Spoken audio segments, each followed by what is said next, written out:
Before man had fire, the world was a canvas of endless twilight. Cold winds swept across barren landscapes, and in the hearts of mortals there was only hunger and fear.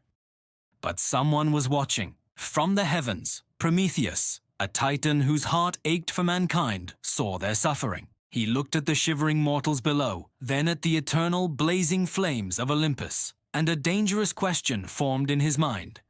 That simple question was a spark of rebellion, one that would change the destiny of the world forever. Prometheus knew he couldn't challenge Zeus, the king of the gods, directly.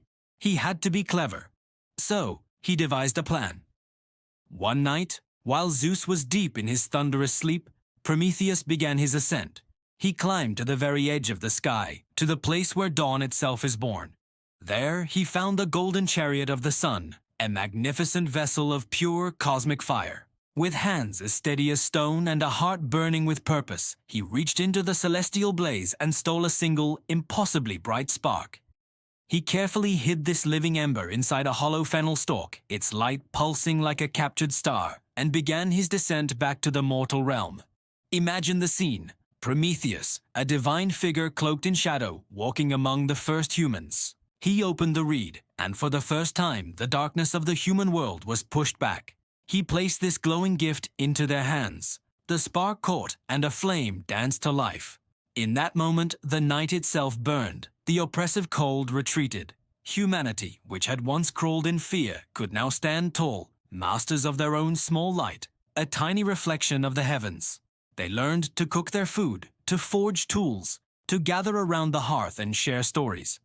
Fire was not just warmth, it was knowledge, community, and the dawn of civilization. But you cannot steal from the gods and go unnoticed. When Zeus awoke and saw the countless pinpricks of light dotting the dark earth below, his rage was absolute. The sky cracked with his roar. Who dares give mortals the flame of creation? Who dares to make them like us? The other gods, fearful and jealous, pointed to Prometheus.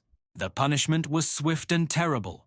For his love of mankind, for his defiance, Prometheus was chained to the highest, most desolate peak of the Caucasus Mountains. His immortal body was bound in unbreakable chains, exposed to Lösungen, scorching sun, and freezing nights. But Zeus's cruelty didn't end there. Each day, he sent a great eagle, a monstrous bird of prey, to descend from the heavens. This creature would land upon Prometheus, and with its sharp beak and talons, feast upon his immortal liver.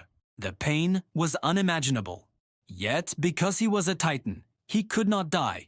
Each night, his wound would miraculously heal. His liver would regenerate, only for the torture to begin anew at sunrise. An eternity of agony, a daily cycle of torment, was his price for giving us fire.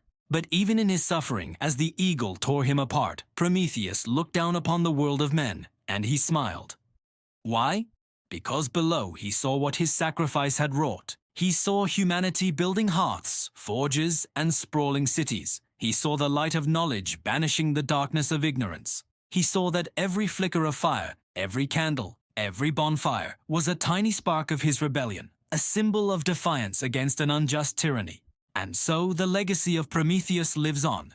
Even today, in every flame that warms our homes, in every light that guides our way, and in every spark of innovation and creation, there lives the memory of the Titan who loved mankind more than he feared the gods, the one who gave us fire, and with it, our future. Thank you so much for journeying with me through this incredible myth. If you enjoyed this story, please hit that like button, subscribe for more tales from history and mythology, and let me know in the comments which legend you'd like to hear next. Until then, keep your own fires burning bright.